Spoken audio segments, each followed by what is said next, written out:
আসসালামু আলাইকুম প্রিয় দর্শক ভাইরা, আপনারা কেমন আছেন? আজকে আমরা নওগাঁ জেলার দুবলহাটির সেই দিগলির বিলের মাঠে আপনারা লক্ষ্য করে দেখুন, আজকে সরিষা খেতে আসছি। মাঠকে মাঠ সরিষা, সেই যেই সরিষা থেকে তেল হবে, সেই তেল আসল ঘাঁটি সরিষার তেল আপনারা পাবেন, খাঁটি মানের সরিষার তেল।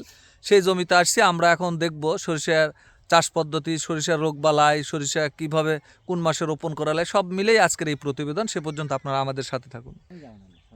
এই সরিষার ক্ষেত হলো আমাদের সেই বড় ভাই, উনি একজন সাবেক সেনা কর্মকর্তা। ওনার এই জমি, উনি এখন কৃষির সাথে নিজেকে নিয়োজিত করেছেন। এই যে লক্ষ্য করে দেখেন যে খুব সুন্দর তার এই সরিষা হয়েছে। তো সরিষার তেমন রোগ বালাই হয় না, এর একটা রোগ আছে, সেটা হলো সেদলা পোকা ধরে যেটাকে। এই সেদলা পোকার জন্যে আপনাকে অবশ্যই ব্যবহার করতে হবে হচ্ছে যে যে সেদলা পোকার জন্য যে কীটনাশকটি আছে এটা ব্যবহার করতে হবে। সেক্ষেত্রে আমরা যেটা ব্যবহার করি, কখনো ইমিডাক্লোরোপিড জাতীয় ওষুধ ব্যবহার করি, আবার কখনো ম্যালাথিয়ন গ্রুপের যে ওষুধ আছে এটাও আমরা ব্যবহার করি। আর ফলকে লক্ষ্য করে দেখেন, এই যে ফলগুলোর মোটা তাজাকরণের জন্য আমরা যেটা ব্যবহার করব সেটা হচ্ছে যে এখানে মোটা তাজা ভালো পুষ্টি সমৃদ্ধ হওয়ার জন্য আমরা এখানে এই আপনার বোরন, সলুবর বোরন, জিঙ্ক, এটা আমরা স্প্রে করে রাখতে পারি সেক্ষেত্রে।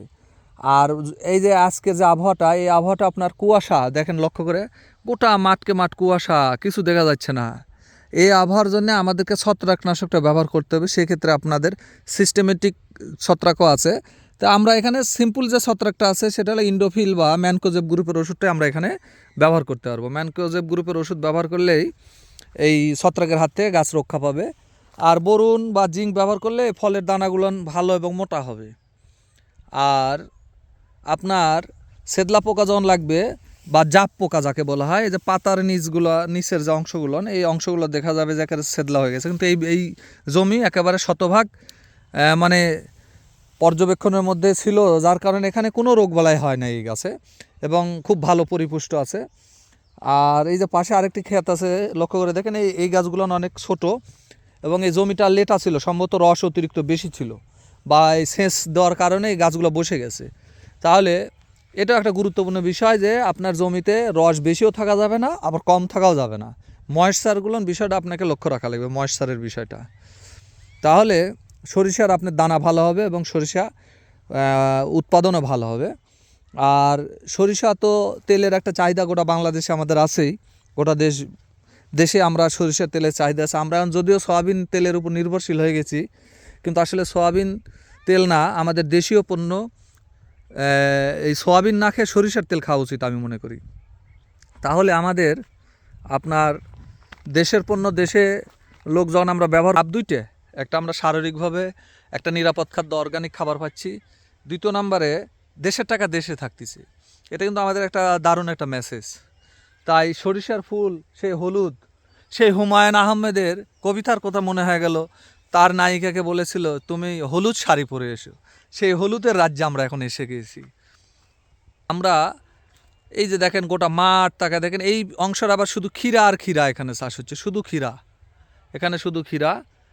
আর এই সাইডটা যদি আমরা তাকাই, গোটা মাঠকে মাঠ, এই নওগাঁর এই গোটা দিগলির বিলের যে মাঠ শুধু সরিষায় ভরপুর হয়ে গেছে। এই সরিষা থেকে আমরা আসল মানের খাঁটি সরিষা তেল আপনাদেরকে উপহার দেবো। গোটা দেশব্যাপী আমরা এটা ছড়িয়ে দেব। এই সরিষার থেকেই উৎপাদিত আমাদের নিজস্ব যে আর্থিক অর্গানিক কৃষি বাজারের মাধ্যমে আপনাদেরকে আমরা ছড়িয়ে দেব। এইভাবে আমাদের কন্ট্রাক্ট ফার্মিং গোটা বাংলাদেশে ছড়িয়ে আছে। আমরা বিভিন্ন অঞ্চল থেকে এটা আমাদের উৎপাদিত কৃষকদের পণ্য আমরা সরাসরি ভোক্তার হাতে তুলে দেব। আপনারা নিরাপদ থাকুন, সুস্থ থাকুন। সুস্থ থাকার জন্য আপনাকে নিরাপদ খাদ্য প্রয়োজন। তো আজকের মতন এখানেই বিদায়। তবে যারা আমাদের এই চ্যানেলটি দেখছেন, এটি একটি শিক্ষামূলক চ্যানেল।